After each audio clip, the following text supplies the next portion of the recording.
Guys, तो आपका हमारे यूट्यूब चैनल पर स्वागत है। तो गाइस, आज की वीडियो में हम पढ़ने वाले हैं distribution of electron, valency, atomic number और मास नंबर। तो आपने अगर इससे पहले की 3 वीडियो नहीं देखी हैं तो ज़रूर से देख लें, उसका लिंक आपको डिस्क्रिप्शन में मिल जाएगा नीचे। और चैप्टर नंबर 8 की अगर पूरी प्लेलिस्ट चाहिए क्लास 9 के लिए तो उसका भी लिंक आपको नीचे मिल जाएगा। और सारे सब्जेक्ट का टर्म 2 CBSE सिलेबस चाहिए तो उसका भी लिंक आपको सबसे ऊपर मिल जाएगा डिस्क्रिप्शन में। तो अगर आपने हमारे चैनल को सब्सक्राइब नहीं किया तो सब्सक्राइब करिए, क्योंकि इसमें क्लास 9 टर्म 2 पूरा कवर होने वाला है। और ये है chapter number 4 structure of the atom, ये है चौथा पार्ट। तो थर्ड और सेकंड फर्स्ट पार्ट में मैंने इससे पहले का सब कुछ डिटेल में समझाया है। तो चलिए शुरू करते हैं वीडियो को। तो पहला टॉपिक है how are electron distribute in different orbits.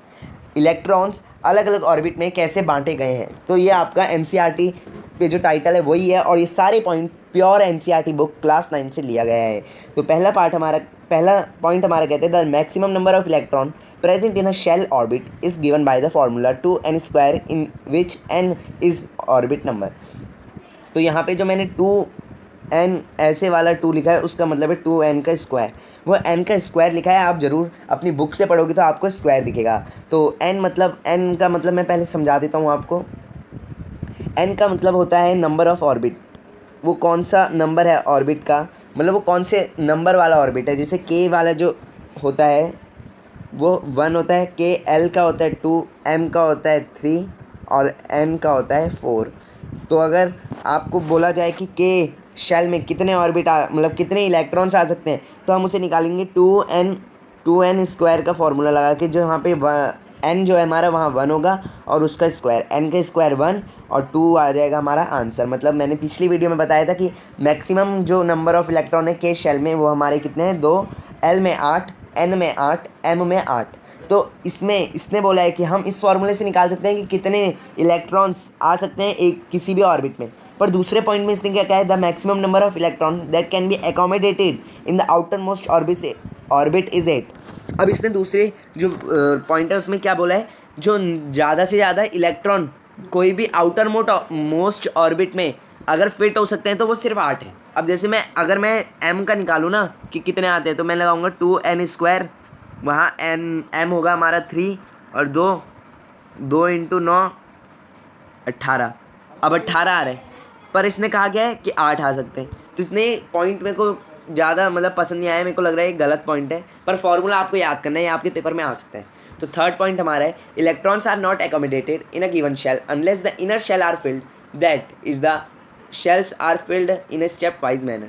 तो इसने क्या कहा है, जब तक हमारा ये वाला जो है, अगर ये वाला है हमारे में जैसे 2 इलेक्ट्रॉन आ सकते हैं, इसमें 8 आ सकते हैं। अब जब तक इसमें 2 इलेक्ट्रॉन भर नहीं जाते ना यहाँ पे और यहाँ पे, तब तक हम L वाले शेल में नहीं जा सकते, तब तक हम इसमें नहीं आ सकते कि हमने सोचा कि छोड़ो ना K में क्या भरना है, हम सीधा M में भरते हैं या L में भरते हैं। तो हम ऐसा नहीं कर सकते स्टेप वाइज मैनर के साथ। इसमें 2 आते तो हम पहले इसमें 2 भरेंगे, वो मैं ब्लैक कलर से या रेड कलर से कर देता हूँ।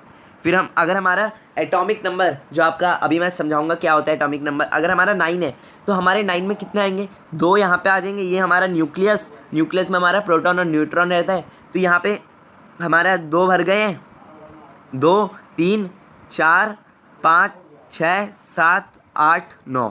तो ऐसे भरना है, ये नहीं कि हमने एक इसमें भर दिया, एक इसमें भर दिया, एक इसमें भर दिया, ऐसे नहीं करना, ठीक है। स्टेप वाइज मैनर के साथ करना है, हर चीज़ मैनर में हो तो सही रहता है, अब वरना बिना मैनर के कोई चीज़ भी अच्छी नहीं होती है। तो अब देखते हैं हमारा नेक्स्ट पार्ट जो आता है वो है वैलेंस इलेक्ट्रॉन और वैलेंसी। तो वैलेंस इलेक्ट्रॉन क्या होते हैं ये देखते हैं। Valence electron the number of electrons present in the outermost shell orbit called valence electron.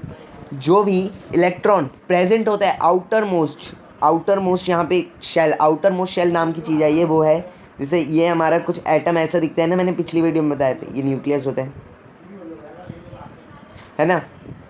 जो हमारा आउटर मोस्ट ऑर्बिट है उसमें जितने भी इलेक्ट्रॉन्स होंगे वो हमारे वैलेंस इलेक्ट्रॉन कहलाएंगे। जैसे ये फ्लोरीन का एटम है जिसमें हमारा फ्लोरीन में कितना, उसका एटॉमिक नंबर 9 होता है।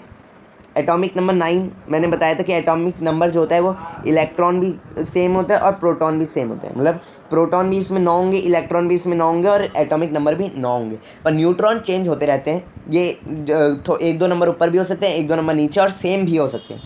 तो ये फ्लोरीन का एटम है, इसका एटॉमिक नंबर 9 होता है। देखो अब मैंने बोला था ना के वाले में 2 आ सकते हैं, फिर 8 आ सकते हैं एल वाले में। तो इसमें कितने, 2 2 4 2 6 और एक 7 है। अब बस इसमें एक और आ सकता है, पर हमें अभी एक भरना नहीं है, तो हमारे 9 हो गए। अब जब तक हमारे ये वाला नहीं भरता ना, तब तक इसमें नहीं आ सकता, ठीक है।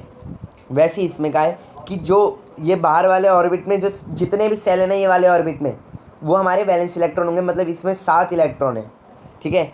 इस वाले शेल में कितने हैं, 7 इलेक्ट्रॉन, तो ये हमारे वैलेंस इलेक्ट्रॉन होंगे। बस इतनी से कह रहे हैं। और आप ये वैलेंस इलेक्ट्रॉन अपनी कॉपी में लिख लीजिए, ठीक है। अब हम वैलेंसी पढ़ते हैं। वैलेंसी क्या होते हैं?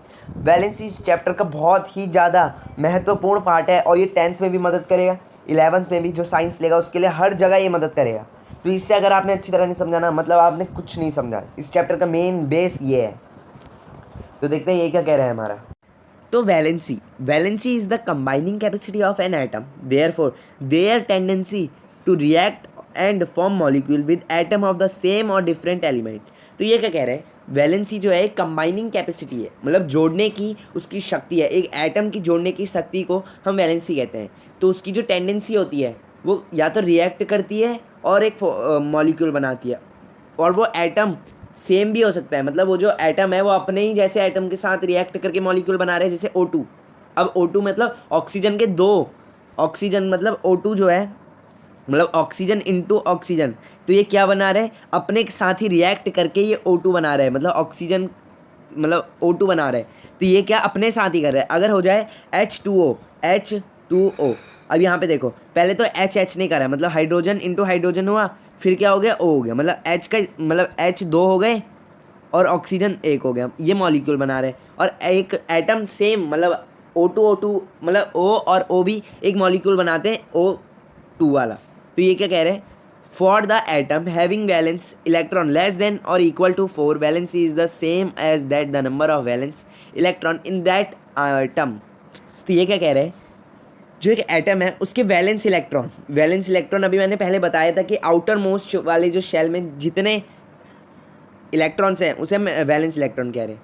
तो वो क्या कह रहे हैं, जो वैलेंस इलेक्ट्रॉन है किसी भी एटम के, वो 4 होने चाहिए या उससे भी कम होने चाहिए, और वो वैलेंसी सेम होगी as the number of valence electron. जो वैलेंसी है या तो वो वैलेंस इलेक्ट्रॉन के सेम होगी एक एटम के, है ना। अब मैं आपको एक उससे बताता हूँ, जैसे जो एटम जो अपनी वैलेंसी करते हैं ना, वो स्टेबल होने के लिए करते हैं। स्टेबल मतलब संतुष्ट होने के लिए करते हैं, मतलब सेटिस्फैक्शन मिलने के लिए करते हैं वो, है ना। अब जैसे सेटिस्फैक्शन से मतलब जैसे अब ये 3 मैंने क्या लिखे हैं, पहले तो आप ये सोच रहे होंगे कि मैंने हीलियम, नियॉन और आर्गन क्यों लिया है।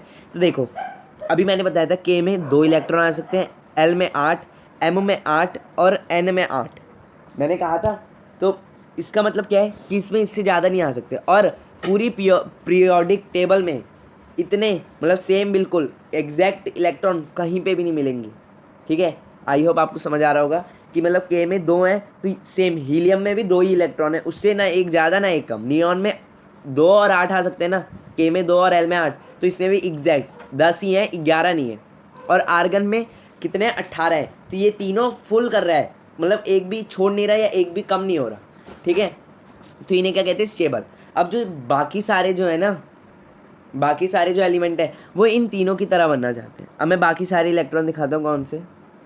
तो जैसे ये सारे बहुत सारे एलिमेंट्स हैं, यहाँ पे मैं ये एलिमेंट्स हैं, आपकी बुक में सेम जो है वो दिया है, इस उसके सिंबल्स हैं, ये एटॉमिक नंबर, ये प्रोटॉन्स, न्यूट्रॉन, इलेक्ट्रॉन्स, ये डिस्ट्रीब्यूशन कन्फिग्रेशन और ये वैलेंसी। तो ये देखो यहाँ पे इतने सारे हैं, मतलब आपकी बुक में सिर्फ 18 दिए गए हैं, वरना पूरी दुनिया में कितने एलिमेंट है, पूरे टोटल 118 एलिमेंट्स पाए गए हैं। साइंटिस्ट ने अभी तक सिर्फ 118 एलिमेंट्स ढूंढे पूरी दुनिया में। तो उनमें से सिर्फ कितने, मतलब आप ये मत समझना कि सिर्फ 3 ही स्टेबल है, होते तो 6-7 और मतलब 6-7 होते हैं, पर आप जितना 18 में से ये 3 ही होते हैं, है ना। तो अब देखना जैसे ये है ना, अब इनका ये जो कन्फिग्रेशन है ये देखो, इनमें देखो सिर्फ हीलियम और नियॉन और एक और है, वो अभी नीचे बाद में दिखाऊंगा। देखो वरना सब में क्या एक कम है, पहले वाले में एक कम है पूरा होने के लिए, दूसरे में तो एक ज़्यादा है, फिर 3 ऐसे ऐसे, और सबसे परफेक्ट हीलियम है। और देखो, वरना आर्गन के अलावा कोई इससे और है जो 2 8 8 पूरा कंप्लीट कर रहा हो? नहीं ना। और ना ही किसके नियॉन में है। नियॉन में भी कितने 2 8 8, वरना 8 1 8 2 ऐसे हैं। तो ये इसलिए अब ये जो जितने भी है ना ये एटम्स, ये सब इनकी तरह बनना चाहते हैं, स्टेबल बनना चाहते हैं। तो वैलेंसी में क्या कहते हैं, अब जैसे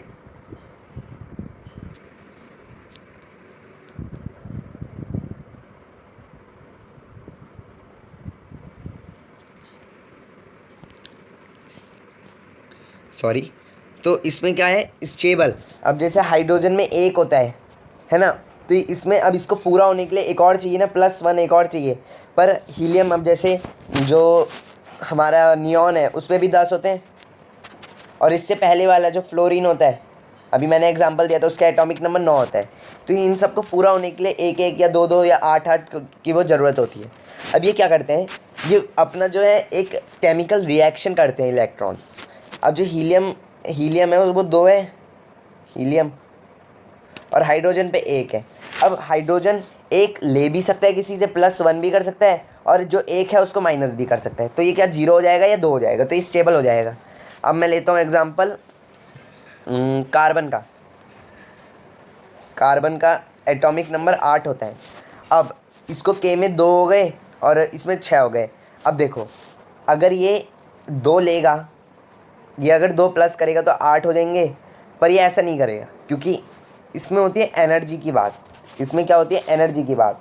हर एक इलेक्ट्रॉन लेने में या देने में कुछ एनर्जी लगती है, और कुछ एनर्जी जैसे मैं बताऊं तो कुछ एनर्जी मतलब थोड़ी ज़्यादा, जिससे उन्हें क्या होता है, दर्द होता है। एटम्स में रिएक्शन करने के लिए हर इलेक्ट्रॉन को छोड़ना होता है या लेना होता है, तो उसमें उन्हें ज़्यादा एनर्जी खर्च करनी पड़ेगी।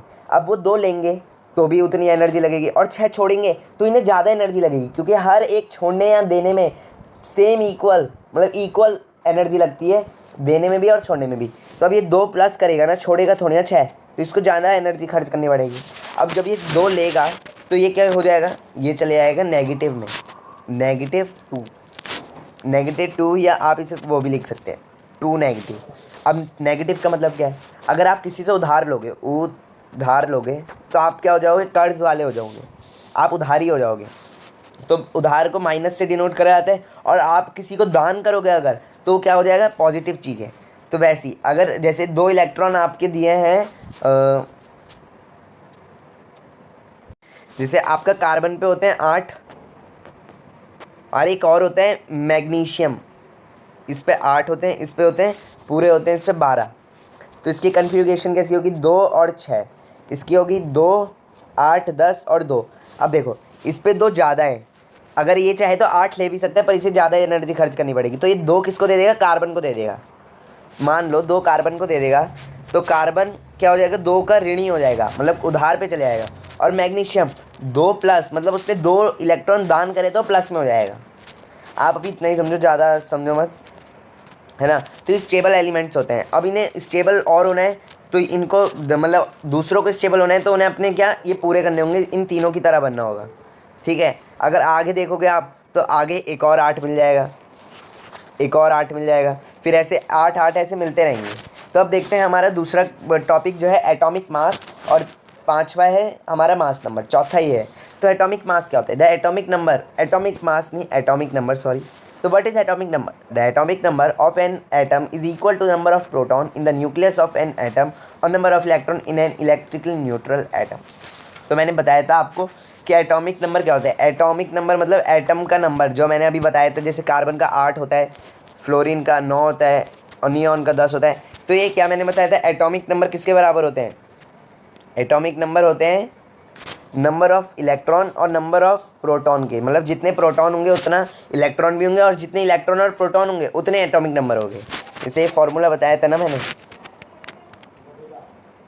एटॉमिक नंबर न्यूट्रॉन, जैसे प्रोटॉन, और ये होता है हमारा कौन सा, इलेक्ट्रॉन, ई लिख दिया मैंने नेगेटिव।